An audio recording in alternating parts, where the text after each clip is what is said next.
Hi everyone, welcome to my YouTube channel. उम्मीद करती हूँ आप लोग अच्छे होंगे और मैं भी एकदम। So in this video I will show you how to remove UTM parameters from LinkedIn quickly. So let's get started. First, understand why remove UTM parameters. UTM parameters are a tracking code which makes your links unprofessional on LinkedIn. I will show you how to make it step by step. Step 1.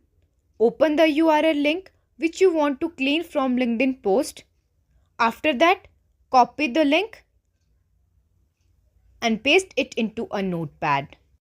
Step 2. Spot the question mark.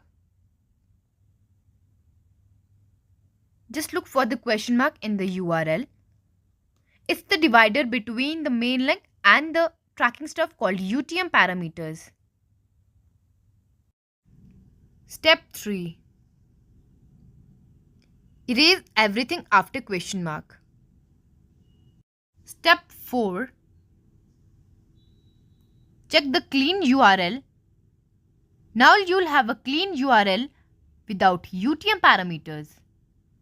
Step 5. Use the clean URL. Copy the clean URL and simply paste it on a new tab. If you find my video helpful, so please like, share and subscribe on my channel. Stay tuned for my next video. Thanks for watching.